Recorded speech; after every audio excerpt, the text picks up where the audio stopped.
자, 의사소통이라는 것은 사람들 간의 의미가 담겨 있는 기호를 보내고, 이 기호라는 것이 꼭 언어, 말뿐만 아니라 표정, 기호 뭐 이런 거 다 포함하는 거라 그랬죠. 보내고 받는 과정을 우리가 커뮤니케이션이라고 한다.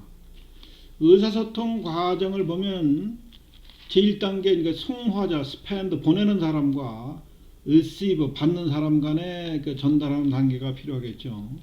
그럼 송화자가 표현한 의사가 의사 경로, 소통 경로를 통해서 수화자에게 전달하는데, 이게 뭐 이제 이메일로 갈 수도 있고 전화로 갈 수도 있고 뭐 편지를 갈 수도 있고, 그죠? 보내면은 수화자는 송화자가 상징한 또는 기호한 표현의 의사를 의미 있게 해석하는, 이게 문자 일 수도 있고, 같은 문자라도 상징적 표현도 있죠. 나보기가 역겨워 가실 때는 뭐 이런 것처럼 자기 속마음과 반대되게 표현하는 방법도 있죠. 은혜적으로 표현하는 방법도 있고, 뭐 여러 가지 기호를 써서 보낸다거나 또는 그림을 보낸다거나 뭐 이럴 수도 있잖아요. 그죠?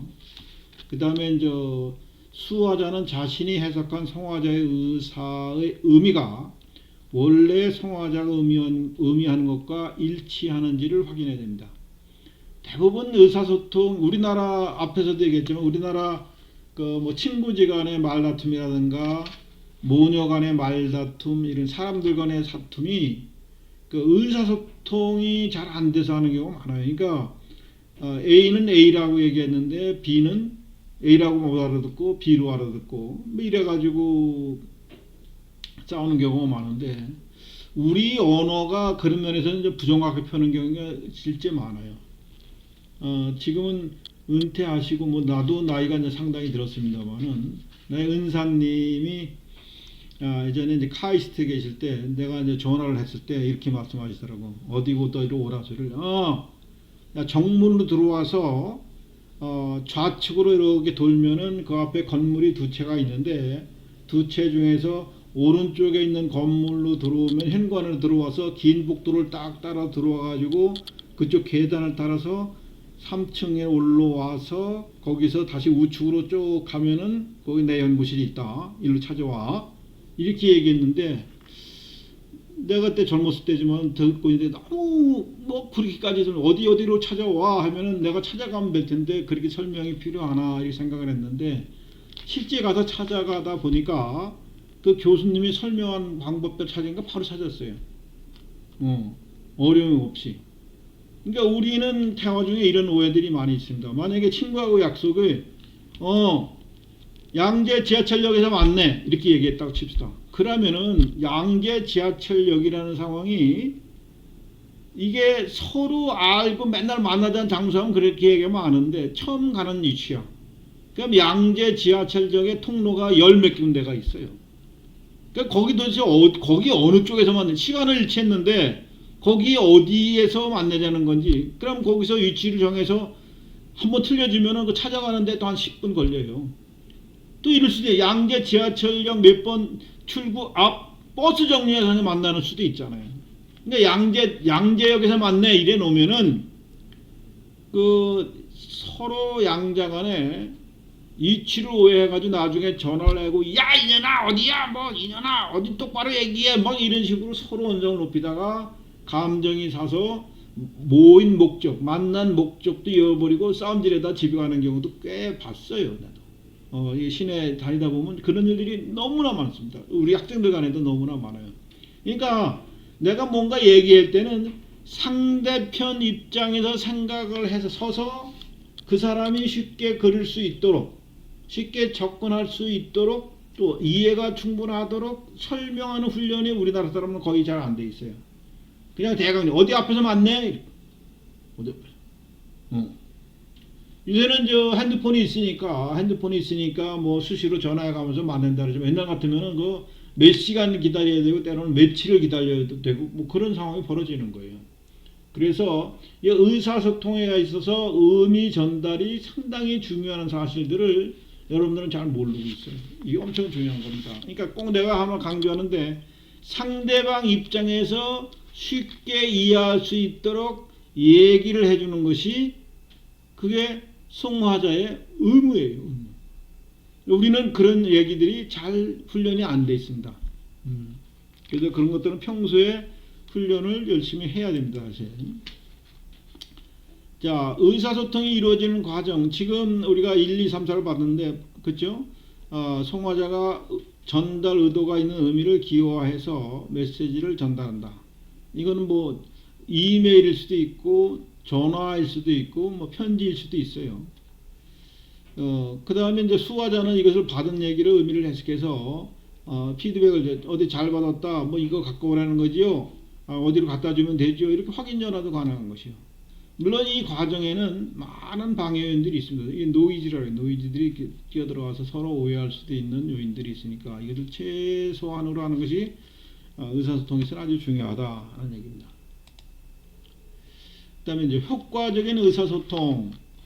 효과적인 의사소통은 송화자가 의도하는 메시지와 수화자가 해석하는 의미와 일치하는 의사소통이 중요하다. 이게 아주 중요한 겁니다. 우리나라 사람들이 그 싸움의 발단의 요인은 대부분 이거에 대한 의미의 해석과 오해에서 비롯되는 경우가 많아요. 싸울 일들이 아니야. 근데 그 말을 정확하게 못 전함으로써 생기는 문제들이에요. 물론 곤란해가지고 약간 애매모호하게 전달한 것이 아니라 정확하게 전달했는데도 상대방 입장에서 생각해서 얘기한 게 아닐 때는 그러니까 우리가 어디 뭐 지하철 몇 번 출구 앞 어디에서 만나 이렇게 돼야 되는 거예요. 요새는 핸드폰이 있으니까 뭐 그냥 그냥 그 전화해가면서 만나고 이러는데 핸드폰이 없었다고 여러분 한번 생각해 보세요. 얼마나 답답한 의사소통이었을까. 또 효과적인 것은 효과라는 것이 뭐죠? 목표에 부합되는 얘기죠. 효율적인 의사소통, 최소의 비용으로 효과적인 의사소통을 추구하는 것. 그러니까 똑같은 일 하나를 하는데 전화를 한 5-6번 해야 되고 서로 알아듣고 또 5번 이러면 효율이라는 건 뭐 돈을 적게 써야 되는 최소의 비용이니까 같은 어떤 장소에서 만날 때 효과적인 의사소통을 정확히 전달했으면은 어떻게 되겠어요? 전화를 수십 번 하는 문제는 발생 안 되는 거죠. 이거 쓸데없는 돈과 시간 낭비하는 거 아니에요? 감정도 상하게 되고. 그래서 이것들은 그냥 되는 게 아닙니다. 훈련을 통해야 된다. 평소에 여러분들이 가족이나 친구하고 대할 때 효과적이고 효율적인 의사소통이 될 수 있도록 연습을 해야 됩니다. 그 다음에 효과적인 의사소통 실패 요인. 실패 요인은 의사소통 경로의 한계. 그러니까 뭐 옛날 같으면은 뭐 편지를 주고받고 지금이야 너무 좋아진. 예전에는 뭐예요? 친구한테 편지를 아마 소식 전하려면 몇 달에 조선시대 때만 해도 편지를 하나 써가지고 저쪽 뭐 경상도 어디로 보냈다가 그럼 하인이 거기까지 걸어가야 되죠. 옛날에는 뭐 말 타고 뭐 이런 것들은 그 높은 직위에 있는 사람들 아니면 타고 다닐 수가 없었어요. 특히 군인들이 다는 탱크 같은 게 말이에요. 그러면 개나리 보찜 짓고 하인이 계속 걸어가지고 갔다가 좀 기다려서 그 양반이 편지를 답장할 수 있으면 그걸 가지고 또 한 달, 2달 걸려서 왔다 갔다. 특히 이제 중국과 우리나라 같은 경우에 요새야 뭐 그냥 한라인으로 전화를 수시로 할 수 있지만 예전에 어떻게 사신이 갔다 왔다 하면은 가는데 6개월 오는데 6개월이에요. 그럼 1년 걸리는 거예요. 1년 소식 하나 전화하고 받고 하는데 지금은 요새 이제 스마트폰이라는 게 생겨서 참 편리해졌죠. 문서나 구두 전달 방식이 갖는 한계. 자, 이 문서나 구두 전달 방식은 어떻게 되겠어요? 내가 직접 면대면으로 얘기하는 게 아니기 때문에 서로 오해가 생길 수가 있습니다. 비언어적 신호에 대한 잘못된 해석. 그건 뭐 이 느낌이라든가 뭐를 자기 스스로 오해해서 생각할 수도 있죠. 그죠? 뭐 얘기하는데 슬쩍 우는다거나 저걸 또 아무 생각 없이 웃었는데 상대방은 비웃는다고 생각할 수도 있죠. 그죠? 그 다음에 이제 물리적인 방해. 뭐 얘기 중에 전화가 온다거나 손님이 온다거나 뭐 애들이 뛰어들어와서 놀자고 한다거나 뭐 이럴 때도 문제가 있겠죠. 그 다음에 정보의 여과라고 하는 것은 자기가 전달하는데 들은 사람이 그대로 전달해 주는 게 아니라 자기가 나름대로 걸러서 해석을 해가지고 전달해줘요. 그러면은 이 사람이 이제 송화자가 보낸 그 본질이 없어질 수도 있겠죠. 그러니까 정보의 여과 과정이 좋지 않은 효과를 가져올 경우도 있습니다. 그러니까 쓸데없는 얘기 다 빼고 뭐 했는데 자기가 쓸데없다고 생각했지만은 쓸데없다고 생각한 것이 본질일 수도 있어요. 그죠? 특히 이제 일제시대 같은 데는 그런 방법으로 정보를 비밀리에 전하는 경우도 많죠. 그러니까 편지 내용에 아무 얘기도 없어. 그러나 그 속에는 중요한 의미 있는 메시지들이 들어있는 경우도 있습니다. 이것도 일종의 정보 여과의 한 좋은 예지만은 한 예입니다. 그 다음에 이제 의사소통의 개선 방향. 의사소통이 원활히 이루어지지 않을 경우에 여기도 보면은 지하철에서의 저는 스마트폰 하고 있죠. 이것도 그림은 옛날 그림이네. 요새는 다 이거는 2G폰이네요. 2G폰들. 그림이 옛날 그림이에요. 자, 지하철에 탄 승객들은 스마트폰과 대화를 한다. 가족 식사 모임에서도 친구 모임에서도 정작 대화는 하지 않고 스마트폰과 대화를 하는 경우가 많다. 대화를 위한 도구인 스마트폰이 현실의 대화를 온라인 대화로 대체하는 역설이 성립되고 있다.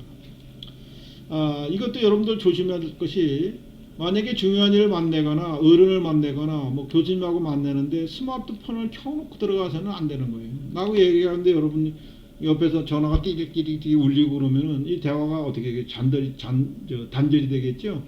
이거 예의에도 어울리지 않는 거고요. 그러니까 내가 어떤 목적을 위해서 만나러 갈 때는 스마트폰을 무음으로 하거나 진동으로 해놔 가지고 그 대화에 방해되지 않도록 하는 것이 에티켓입니다. 이 조직 내에서 구조적으로 피드백이 이루어지도록 피드백 체계를 구축해야 되는 것이다. 이건 뭐냐면은 소위 내가 A라고 전달하면 B가 A라고 전달을 받았는지를 반드시 알 수 있도록. 이제 군대 가면 이게 잘 돼 있는데 피드백 체계가 항상 복명하도록 돼 있습니다. 복명. A가 뭐라고 하면은 B도 그대로 이거 하는 거 맞지 않습니까? 이렇게 꼭 물어보고 하는 거예요. 그러니까 군대를 가면은 참 어려운 무기도 만지고 어려운 것들을 하는데도 아무런 훈련이 안 된 애들이 가서도 아무 탈 없이 거의 3년 동안 군대 생활을 하고들 돼요. 요새는 2년도 안 되지만은 그게 가능한 것은 항상 그 송화자와 수화자 간의 복명 확인을 하게 됩니다. 내가 A라고 얘기하면 제가 A라고 알아듣고 하는지를 꼭 지시하는 사람들 들을 수 있도록 바로 리플레이를 보내도록 돼요. 이걸 복명이라 해요. 복명. 내가 뭐라고 하면은 얘는 네 이렇게 하는 거 맞습니까? 이렇게 하겠습니다. 꼭 이렇게 얘기를 해서 서로 의사소통이 100% 됐는지를 꼭 확인하는 체제들을 갖추고 있어서 그 다음에 능동적인 수화자가 된다. 능동적인 수화자니까 받는 사람이죠. 자기가 만약에 잘 못 알아듣거나 이해 안 되면 바로 물어봐야 되는 거죠. 잘 이해도 못하고 알아듣지도 못했는데 네 하고 하다가 큰일을 만들어낼 수도 있죠. 그러니까 의사소통 채널의 다양화. 요새는 뭐 채널이라는 게 너무 다양화돼서 스마트폰으로 또 안 되는 게 없잖아요. 문자도 보내고 뭐 인터넷도 보고 전화도 되고 뭐 다 되죠. 또 새로운 기술을 적극적으로 하요. 요새 이제 스마트폰을 적극 활용하면 되겠죠.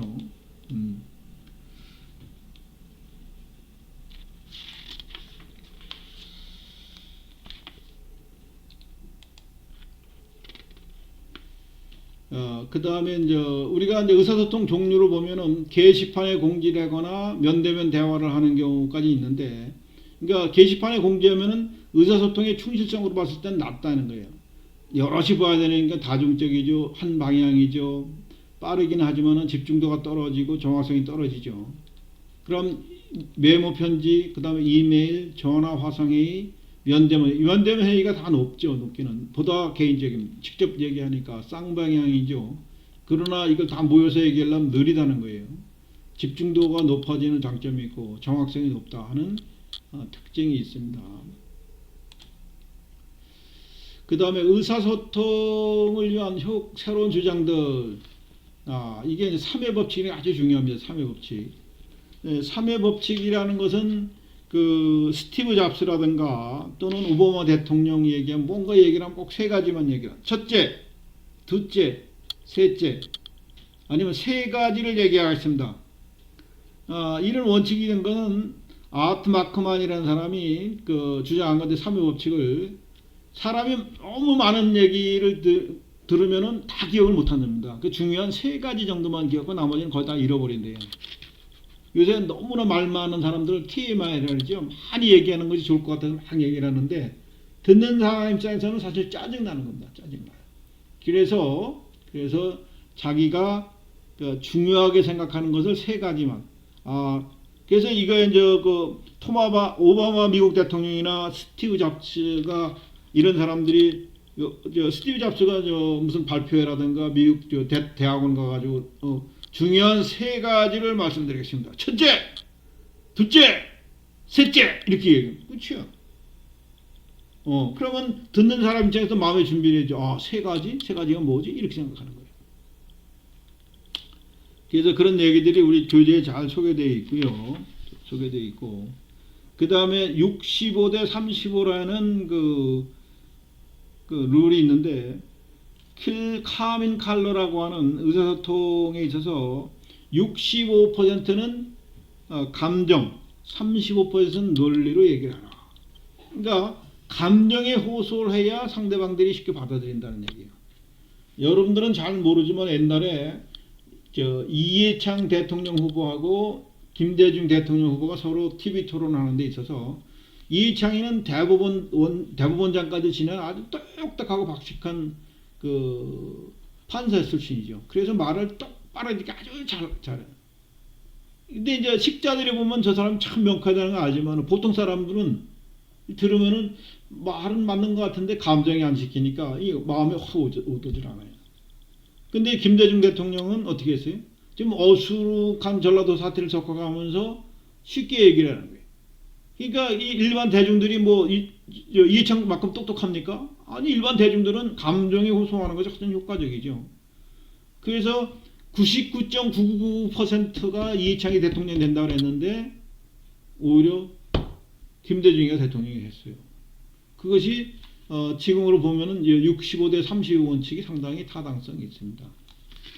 그 다음에 이제 80대 20 룰이 있습니다. 80-20 룰이라는 것이 있는데, 이것도 이제 경영에서 많이 얘기하고 있는 룰인데 아주 중요합니다. 자, 그러면 토론에 대해서도 여러분들 살펴보시고, 이번 주도 그 핵심 용어 쭉 정리해 보시고, 머리에 뭔가 안 오면 공부 제대로 안 한 겁니다. 그 다음에 요약으로서 정리 좀 하시고, 그 다음에 연습 문제를 풀어서 잘 제출해 주시길 바랍니다. 오늘 고생하셨습니다.